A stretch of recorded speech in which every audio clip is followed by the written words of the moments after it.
नमस्कार दोस्तों, आप सभी का मेरे YouTube चैनल में बहुत बहुत स्वागत है। तो आप सभी को मकर संक्रांति की और उत्तरायणी कौतिक गुगुतिया त्योहार की बहुत बहुत शुभकामनाएं। तो दोस्तों, आज मैं वही उत्तरायणी कौतिक बागेश्वर के बारे में थोड़ा बहुत जानकारी आपको दूंगी, जितना मेरे को पता है। तो बागेश्वर में मतलब जो उत्तरायणी का जो कौतिक लगता है, उत्तरायणी मेला लगता है, वह प्राचीन मेला है या फिर धीरे धीरे उसकी स्थापना हुई थी। धीरे धीरे वह मेला शुरू हुआ था। तो जहाँ तक मैं जानती हूँ और मेरा मानना है कि वो उत्तरायणी कौतिक जो है धीरे धीरे धीरे धीरे धीरे करके ही उसकी शुरुआत हुई थी। तो पहले से वहाँ ऐसा कुछ मेला नहीं लगता था। लेकिन सबसे पहले सबसे मेन बात तो यह है कि बागेश्वर धाम जो मंदिर है, तो बागनाथ मंदिर, बागेश्वर मंदिर, तो कैसे उसकी स्थापना हुई थी और उसका नाम, उस जगह का नाम, उत्तराखंड की इस जगह का नाम बागेश्वर कैसे पड़ा था। तो दोस्तों, जो मतलब बहुत ही प्राचीन मंदिर है, बहुत ही भव्य प्राचीन तीर्थ स्थल भी है। तो दूर दूर से लोग यहाँ आते हैं। तो कैसे इसका नाम बागेश्वर पड़ा था, तो बहुत ही अनोखी और अद्भुत कहानी है। तो दोस्तों, वही मैं आपको बताने जा रही हूँ। जितना मेरे को पता है मैं आपको बता रही हूँ, और जितना मेरे से ज़्यादा अगर आपको पता हो तो आप मुझे कमेंट करके बताइएगा, जानकारी दीजिए। आज जो मंदिर है दोस्तों, उसकी स्थापना जो हुई है वो बहुत पहले हो चुकी है, यानी कि प्राचीन काल में भगवान राम के उद्भव से पहले उसका उद्भव हो चुका है। क्योंकि माना जाता है, जैसे हमको भगवान राम की बात कहें तो हमें अयोध्या याद आता है। तो अगर अयोध्या की बात कहें तो सरयू याद आती है। तो सरयू का जो है, जो जल अयोध्या में बहता है, उसका आगमन कहाँ से हुआ है, सरयू का आगमन कहाँ से हुआ है। सरयू का आगमन हुआ है दोस्तों उत्तराखंड से। उत्तराखंड से यानी कि उसी बागेश्वर से, जहाँ पे उत्तरायणी का ये त्योहार मनाया जाता है, उत्तरायणी का जो मेला लगता है। तो बागेश्वर में उसका जन्म कैसे हुआ, वही है प्राचीन काल में, जैसे अयोध्या के जो राजा थे, तो उन्होंने अपने जो गुरु थे उनसे कहा, गुरु वशिष्ठ से कहा, गुरु वशिष्ठ और उनकी पत्नी थी अरुंधति, तो उनसे कहा उन्होंने कि हमको यहाँ पे स्नान ध्यान के लिए और पूजा पाठ के लिए, अन्य कार्यों के लिए हमको जल की आवश्यकता पड़ेगी। तो जल की आवश्यकता अगर हमें पड़ेगी तो उसकी व्यवस्था आपको करनी होगी। तो जल की व्यवस्था करने के लिए गुरु वशिष्ठ पहुँचे बागेश्वर। बागेश्वर से ऊपर कपकोट, कपकोट से ऊपर है सरमूल। सरमूल में पहुँचे वो, तो वही हिमालय की जड़ों में। तो वहाँ से उन्हें अगर देवताओं से प्रार्थना करके उन्हें सरयू को लाने का विचार बनाया। तो वो सरयू को लेके जब आ रहे थे, तो सरयू को लेके आ रहे थे, तो जिस जगह पे बागेश्वर मंदिर है उसके पास पूरे दो पहाड़ थे वहाँ पे, नीलेश्वर और भीलेश्वर। दो पहाड़ों के बीच से आ रही थी वो सरयू नदी। सरयू नदी जब आ रही थी तो वहाँ पे दो पहाड़ों के बीच पे वहाँ कर रहे थे, तप कर रहे थे गुरु मार्कंडे के तप कर रहे थे। तो जब सरयू नदी आई तो सरयू नदी वहीं पे गोल गोल घूमने लगी, क्योंकि वहाँ पे मार्कंडे तप कर रहे थे। तो गुरु मार्कंडे जब तप कर रहे थे तो सरयू ने सोचा कि इनका रास्ता बंद, इनकी जो है तपस्या भंग हो जाएगी। तो उनका तो रास्ता बंद हो गया, वो वहीं पे गोल गोल घूमने लगी। तो तब उन्होंने भगवान शिव से जो है, शिव का ध्यान किया था, उनका आह्वान किया था। तो उनने भगवान शिव से जो है अपना रास्ता मांगा था। तो उनकी तपस्या भंग न हो, तो इसलिए भगवान शिव ने वहाँ पे बाघ रूप में जो है अवतरित हुए थे, और माता पार्वती गाय के रूप में अवतरित हुई थी। तो जब माता पार्वती मार्कंडे के समीप पहुंची तो भगवान शिव जो हैं वो माता पार्वती पे, जो गाय का उनका रूप था, उन पे झपट पड़े।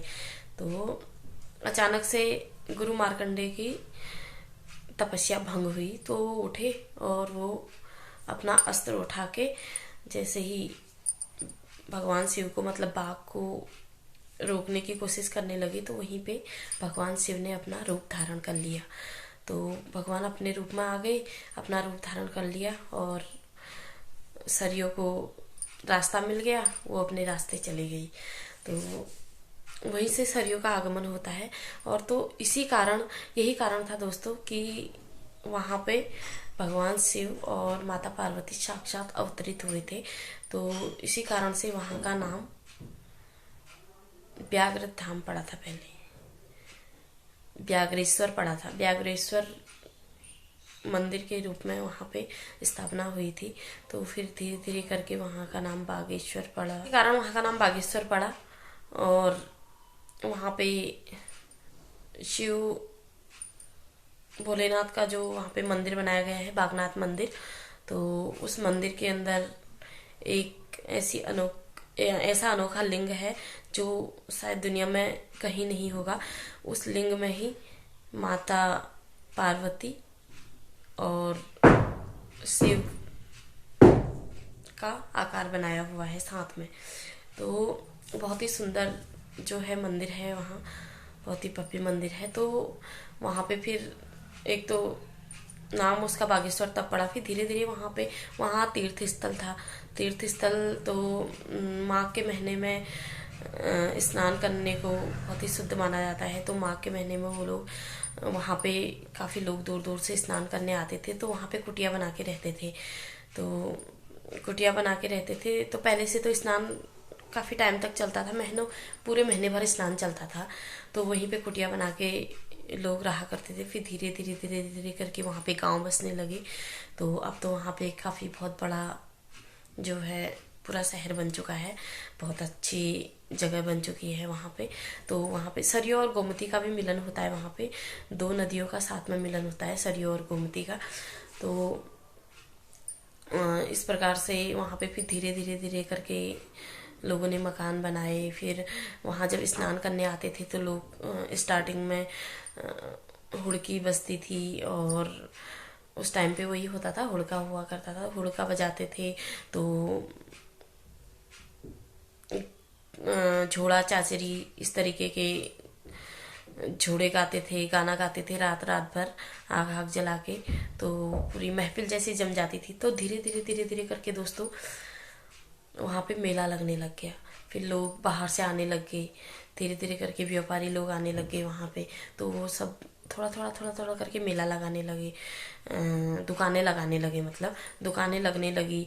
तो वहाँ पे बहुत से ऐसे कलाकार आते थे जो मतलब हाथ से बहुत अच्छी अच्छी चीज़ें बनाते थे, जैसे डलिया बनाते थे और सूप बनाते थे, और छोटी छोटी टोकरियाँ वो अपने हाथों से बना के वहाँ बेचते थे। और बिछाने वाला एक मैट होता था, वो लकड़ी का ही बनाते थे। और यहाँ तक कि लकड़ी में, जिसमें ये मट्ठा बनाया जाता है, छोटी छोटी दही जमाने की लकड़ी की जो है ठेकियाँ बनाया करते थे। तो काफ़ी धीरे धीरे करके वहाँ पे मेला लगने लग गया। और फिर धीरे धीरे करके लोग आने लग गए, वहाँ पे मेला देखने आते थे, दुकानें लगने लग गई। फिर धीरे धीरे करके वहाँ पे गायक, नए नए कलाकार आने लगे। और आज वहाँ पे बहुत ही भव्य मेला लगता है दोस्तों, और बहुत ही सुंदर मेला लगता है। तो जो गए हैं उनको तो पता ही होगा कितना अच्छा वहाँ पे मेला लगता है, और कितनी सुंदर जगह है, कितना सुंदर वहाँ मेला लगता है। और जो नहीं गया है वो एक बार ज़रूर देखें। तो मैं तो गई हूँ, शादी से पहले 2 बार देखने के लिए गई हूँ, लेकिन कभी मौका मिलेगा तो फिर जाऊँगी। अब तो कुछ अलग बन चुका है, बहुत अच्छा बन चुका है। और एक वहाँ पे एक चीज़ और थी, 2 सास बहुओं की भी कहानी है बागेश्वर की। वहाँ पे बहुत बड़ा एक जो है खेत था, बहुत बड़ा खेत था। तो 2 सास बहुएं आपस में साथ में काम करती थी। तो आपस में उन्होंने बातें की कि एक उस कोने से गुड़ाई करके आएगा, एक इस कोने से गुड़ाई करके आएगा। माना जाता है, ऐसा बहुत पुरानी कथा है। तो जो सबसे पहले यहाँ पे पहुँचेगा वो जो है खाना बांटेगा। वो खाना लेके आए थे घर से, रोटियां लेके आए थे, तो वही खाना बांटेगा। तो दोनों सास बहुएं जल्दबाजी में गुड़ाई करते करते उतना बड़ा खेत की उनने गुड़ाई कर दी सुबह से शाम तक। तो माना जाता है वहाँ पे आके दोनों सास बहू ने दम तोड़ दिया था, कहते हैं, पुरानी कहावत है, ज़्यादा तो मुझे पता नहीं है। लेकिन वो रोटी और जो पानी की चाय की उनकी केतली थी वो वैसी की वैसी रही। तो काफ़ी टाइम तक उसका नक्शा भी बना हुआ लोग बताते हैं, हमने तो नहीं देखा। लेकिन जिस टाइम पे मैं गई थी उस टाइम पे तो काफ़ी सारी बिल्डिंगें लग चुकी थी। तो मेरे पापा लोग गए, हम लोग साथ में गए थे। तो कोई दादाजी भी थे, उनने बताया था कि ये सास बहू का खेत है। तो इसमें अब बहुत सारी बिल्डिंगें लग चुकी हैं, बहुत सारे मकान बन चुके हैं। तो ये थी दोस्तों उत्तरायणी कौतिक उत्तरायण बागेश्वर की अनोखी कहानी। तो इससे ज़्यादा तो मुझे बस पता कुछ नहीं है। अगर आपको पता है तो प्लीज़ कमेंट करके मुझे भी बताइएगा और जानकारी दीजिएगा। अगर मेरी जानकारी आपको अच्छी लगी तो प्लीज़ लाइक कीजिए, शेयर कीजिए और सब्सक्राइब कीजिएगा, कमेंट करना मत भूलिएगा। तो बाय बाय दोस्तों, नमस्कार, मिलती हूँ आपको अगले वीडियो में।